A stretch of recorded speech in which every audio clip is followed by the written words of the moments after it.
tell you what I've been saying since at least 2013.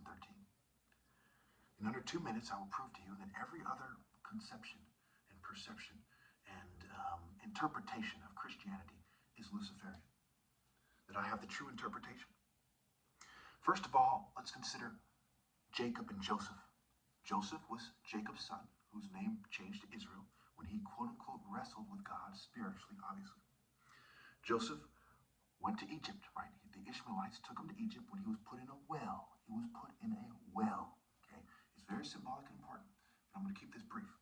He goes there. His brothers have betrayed him. The only way they're made whole is when he interprets a dream for Pharaoh, and Pharaoh elevates him and gives him the priestess of Ra as a daughter, okay? Asenath and Potipharah, okay? The priest of Ra, his daughter. Then, okay, he calls his brothers there. He puts them through a series of tests, and he basically gives them a hard time, and eventually he forgives them crying. The only way the children of Israel were made whole was when they were brought to Egypt, because they were acting like brats, punks. Think about this. Later on, Jacob comes to Egypt and dies with Joseph. Then their bodies are taken out of Egypt. They were brought to Egypt. They died in Egypt. Later on, Moses, okay, is taken in by the royal family of Egypt. And he learns the ways of the Egyptians to be made whole as part of his destiny. And Pharaoh's heart is hardened by God. We'll go a little bit over time. His heart is hardened by God. Ramses' heart is hardened so he doesn't let the Jews go. Okay? This is how they're made whole. And Hebrew is an Afro-Asiatic language. They need the African patriarchal line to complete them. Okay? Clear cut. And there's all kinds of things in the Bible to prove that. Moses' Cushite wife, okay, when they feel comfortable in the land of the Mizraim, the Cushites, Ham, and so on and so forth. Okay. So what we see here is the falcon is a principle of good. Why did Pharaoh acknowledge good? Because he had a pre-existing standard given to him through destiny called Horus. Horus is their god of war. It's the god of the principles of good, the god of the sky law, okay, the divine law. He said, Joseph must be right because Horus taught us that there's a divine law. But those guys from the first dynasty are gone. So we don't know what it is. So he's looking around for someone to fill the shoes of Horus. Okay? Whether you believe Horus is a valid deity or not. Jesus said, you know them by their fruit, but not only till after Genesis has said that to be fruitful and multiply. Reproductive cults, Joseph is given his wife by Pharaoh, who controls reproduction. Did the Jews control reproduction to be made whole? No. The Egyptians controlled it and said, you can marry her, and you can be then given power through that. So, when we look at the term interpretation, it's even interpret Alpha Shun. Jesus says he's the Alpha.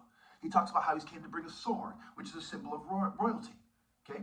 He talks about how he's the root and offspring of David, who was a warrior king who took on Goliath, and Jonathan took on a bunch of, the Philistines, and he strikes them down, and his armor bearer kills them behind him, right? It's like in 1 Samuel somewhere. It's 1 Samuel 16 or something, okay? It's clear cut. John at home. Jonathan. But forget the wordplay. It's not needed. All that's needed is this idea. Listen very carefully. If I go to a council of churches, and I say, look, every one of you guys sees yourself as destined, called, inspired by God, but your interpretations are different. What are your commonalities? You all think you know best, but your interpretations are slightly different. Your opinions of what people should do in certain situations are different. You all think that God chose your interpretation. Interpret Alpha Shun. That's all you're doing. You have no viable counter-argument to the Afro-Asiatic language argument and what it means for their spirit. It is not a European spirit. It is not a neo-colonialist Western spirit. It is not a liberal LGBT rainbow spirit. It is an African martial arts spirit. In fact, the migration of Africans into the Middle East led to the formation of Babylon, even according to the Bible. Cush begot Nimrod. Nimrod founded Babylon. Not George Washington, not King Louis, not King George. Nimrod, the descendant of Ham, is an African spirit that was in the land when Abraham came from Ur, Chaldea. These people had to go to Egypt, not Europe, to be made whole. It is not your spirit. It is not your place. It is mine. Shame on you, you Luciferian scoundrels. And in a room of you, I would say the same thing, and you'd have no viable counterargument. Love is an intense feeling, not a shallow one. Not one that deals in social norms and what is proper, but it deals in truth, righteousness, grace. You have no viable counter-argument to Tatib.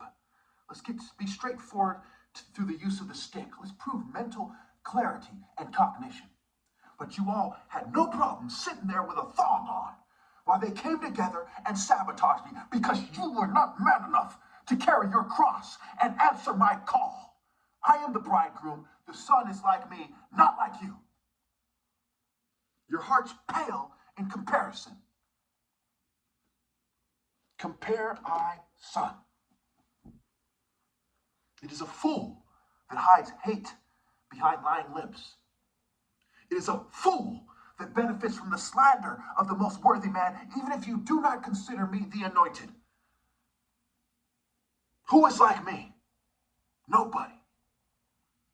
Humility is the fear of God, putting a light on a stand, including if you're that light yourself. It is not sitting there with a white supremacist thong on or a liberal New Age thong on and saying, he has an ego problem, acting like a bitch. You know them by their fruit. My dad's dad before him, a scholar. His dad before him, a martial arts king. My dad, a brain surgeon, giving $300,000 a year to charity. And then there's me. How can you sit there like it's not your sacred duty to answer my call and rally to me? They who do not rally to me, I know you not. You will not make it through the gates. Judge between me and them. Those generational injustice supporting, privilege, denial, fragility having cowards and clowns.